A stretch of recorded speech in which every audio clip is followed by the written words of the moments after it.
Hey folks, this video is 1 week post Corey's op and I am meal prepping for his recovery period.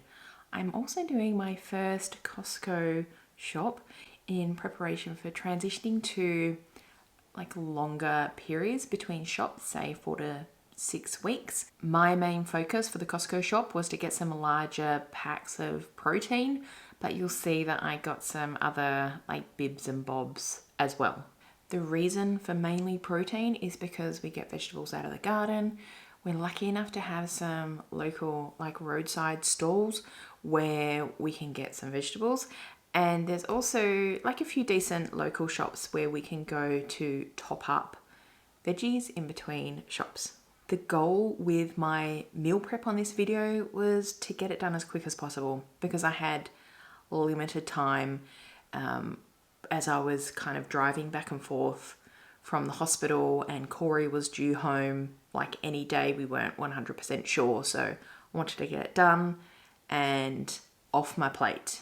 As I'm talking to you now, this is actually several weeks post that shop and meal prep, and I definitely have some thoughts around how this all worked for us and what I might change in the future, and I'll share those with you at the end. For those that are new here, hi, I'm Amanda from Aussie Offgrid Homestead. Join me as I show you my first Costco haul and do some pretty rough and ready meal prep.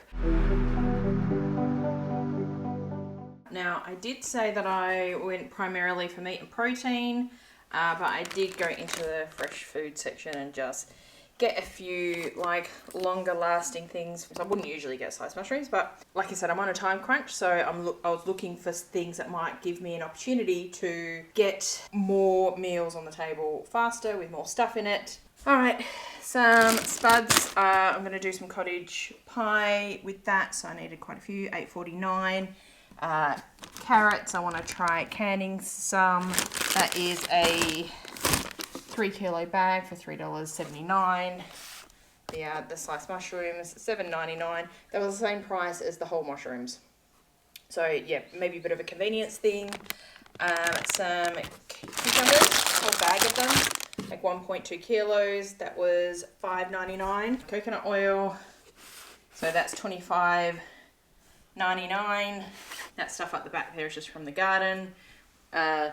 Made some great pumpkin soup for dinner and for the freezer, and we've got like a crap ton of zucchinis and stuff that we need to use. Some oats, so this will be used for like overnight oats, oat bake. Just some crackers, 500-gram packs, $14.99. Oh, sorry, the oats were $12.99 for 3 1 kilo packs, which isn't super good. This is a pack of 4 grass-fed butter. $9.99, so that's pretty good. They freeze really well, so they're going to go straight into the freezer. I was looking for some big blocks of cheese that I've seen people buy from Costco, but this is just like, well, it's not even a kilo one, it's a 900-gram one. But I just thought it was kind of cool with the orange cheddar, the American cheddar. I've got a few milks. I need to do some milk kefir, $4.19 each. Okay, so I was going to get like a whole rump, which I usually get from Spud Shed. That's a place here in WA, and it's quite reasonably priced.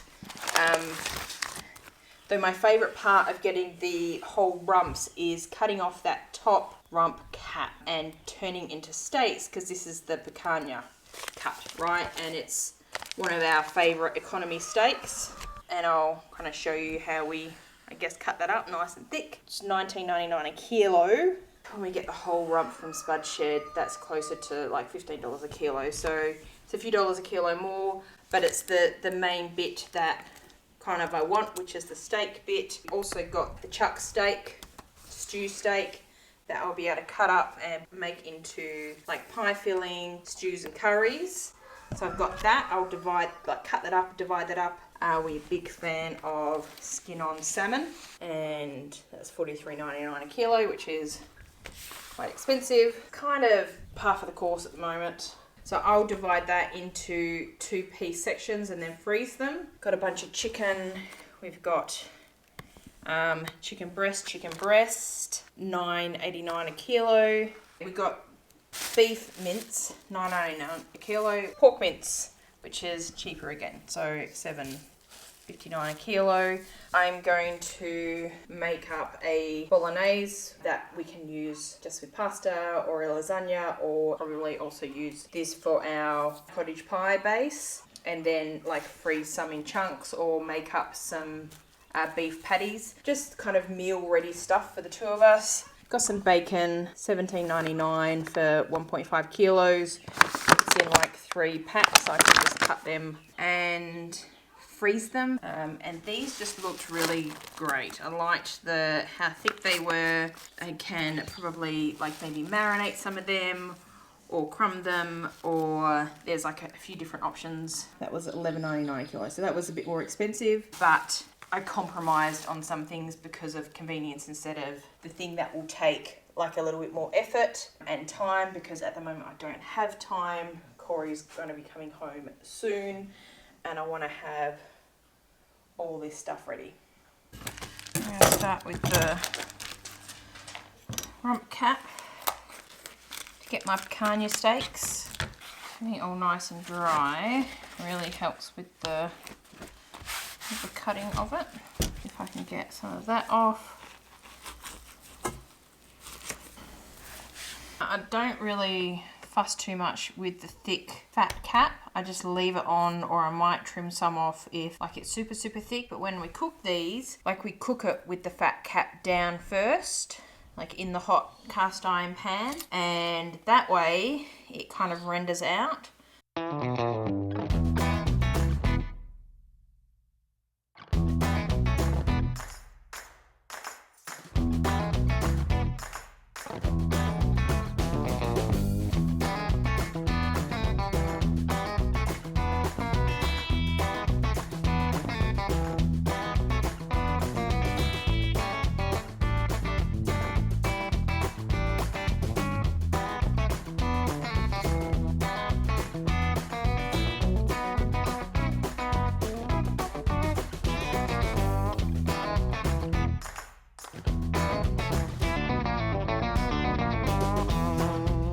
While I had the vacuum sealer out, I just divided up those salmon portions. So there were 6 portions. I put 2 in each bag. So now I've got like 3 salmon portions, skin-on dinners for Corey and I, along with those picanha steaks. Now I'm going to get on to the chicken. Now what I'm going to do, I'm going to divide them up into Ziploc freezer baggies, and I'm going to put marinades in there so they're already flavored, ready to go. They can be like cut up and used in a number of dishes, put on the grill, any number of things. But I haven't fully planned out what marinades I'm doing, so I'm just going to raid the pantry, raid the fridge, and just get like a few different ones, maybe like teriyaki. I think I've got a barbecue plum sauce, which I'll use for one of them. I've got a peri-peri sauce. I've got an apple barbecue sauce, apple butter barbecue sauce, which might be nice with the pork actually. I'm going to give you a voiceover from here because my commentary during this process was a bit haphazard. So here I am just dividing up the chicken thighs and breasts into different Ziploc bags, and these are freezer safe ones. And then the first marinade I'm going to start to pull together is I said teriyaki, but really it is not accurate teriyaki. It's just an Asian style marinade. We've got Chinese wine, we've got light soy sauce, we've got dark soy sauce, and I use that just to give it that bit of extra colour. And then we're going in with some oyster sauce. Looks like I'm just using up the rest of the bottle there, what I've got. And then some just dried seasonings like garlic powder and onion powder. Now this was, like I said, this is really rough and ready meal prep. So I didn't like chop up garlic. I didn't chop up ginger. You could chop up some spring onion and get like more kind of fresh food elements into there, but I knew I could always add them later depending on how I used the marinated meats. Next marinade, I'm going in for the plum barbecue sauce. Now this sauce isn't very plummy, it's very rich and smoky. It's an incredible recipe. I got it from Nissa from Our Small Footprint. Made it last year when I had, got myself a few big boxes of plums. And shout out to me for remembering to label my baggies. Well done, Amanda. Next we have an Italian style marinade. I've got some olive oil there, and that is locally grown, locally cold pressed olive oil. Just about out, kind of have to get some more. This is probably one of the most complex marinades I did, and as you can see, it's really not that difficult. So olive oil, we've got some garlic powder and onion powder again, smoky paprika, I've got some fennel seeds, some mixed herbs, and some lemon juice, and just smush that all together. My goal with these marinades really was to have enough flavour that they could stand on their own if I just wanted to grill some meat up, or to be a versatile enough flavour that I could use it in multiple dishes essentially. Last marinade style is peri peri. Didn't make this myself, and I'm really just using up what I've got on the shelves here. I'm having a bit of a sniff to check to see what the kind of flavor profile is and how hot it seems. So yeah, and those turned out really, really nice. Actually, we really enjoyed the peri peri seasoning. Now I'm just repeating this whole process with the pork. Now with the pork, we did the peri peri, the apple butter barbecue sauce, and the barbecue plum sauce. And again, they all turned out excellent.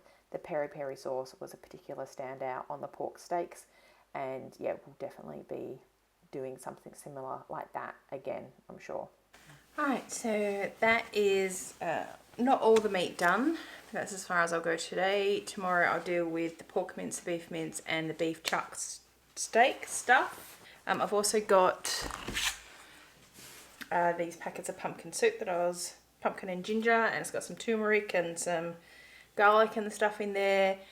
And I also made it with some of our homemade chicken stock, chicken bone brothy stuff. So this will be good for Corey's healing and recovery.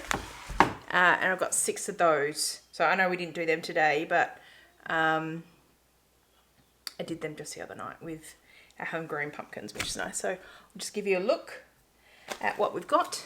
That's all the chicken, and we've got those unmarinated bits of chicken in there, which are another 2 meals actually. So 1, 2, 3, 4, 5, 6, 7. And the pork, 8, 9, 10. So it's 10 meals there. Each of these is a meal. For us, obviously not a complete meal, but we would do some sides, and that's what's great about having a veggie patch. You can go out and just raid the veggie patch and see what is good to go. So 10, 11, 12, 13, 14, 15, 16, 17, 18, and there's 6 of those. So that brings us up to 24 meals just here. And we're aiming for about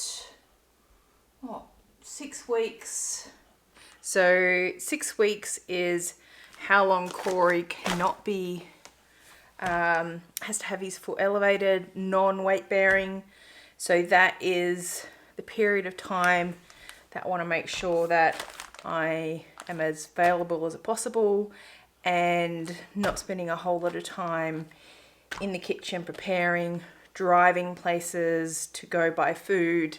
It'll just be all mostly here and ready to go. So we will see how we go with the dinners, and I will show you what I do with the rest of it tomorrow, perhaps.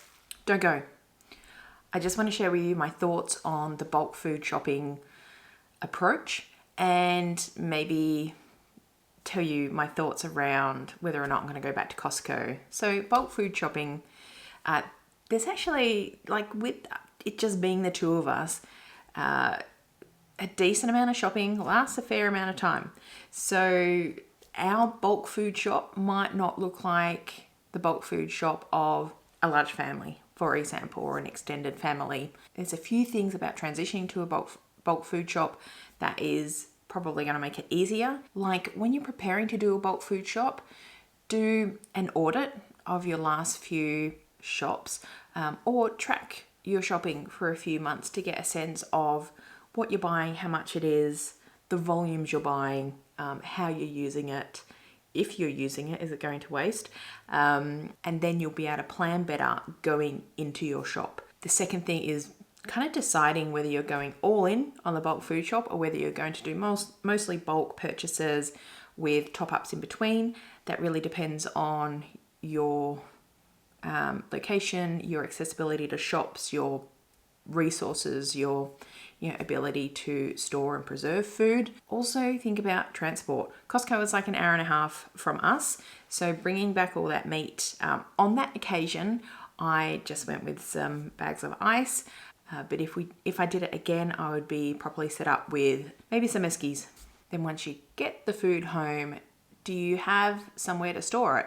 Do you have room in the fridge if you're going to put it in the fridge and then cook it within the first few days? Do you have room in the freezer, or some other preservation method? Do you know how to, can, or some other way of dealing with this bulk lot of food? My thoughts on Costco is that I'm not convinced that that is worth the trip for us. We can get bulk fresh food from a place not too far from us called Spud Shed. And I know that's all WA grown. Some of the larger pantry items like the coconut oil were great.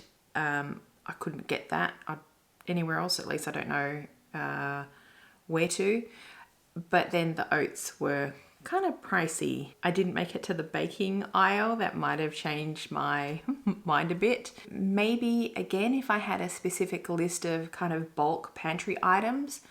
On the meat side, our 2 pigs are almost ready to be processed. So we're going to have a lot of pork.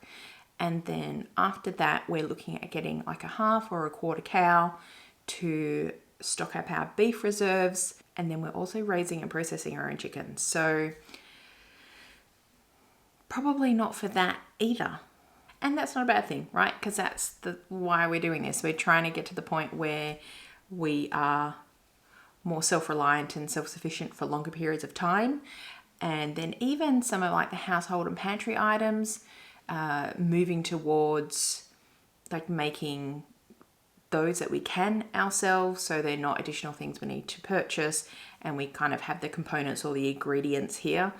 It's just a bit of a process of auditing your house, your kitchen, your pantry, and finding a way that works for you, which is most important. There's no one kind of ideal way to do it that makes you like a proper homesteader. It really is on a case-by-case basis, individual to you.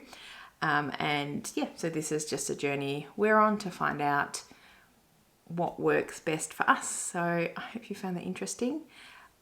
I have more cooking to do, which I am going to jump in and start editing that video now, so it's ready for you guys soon. Okay, thanks for joining me. Bye guys.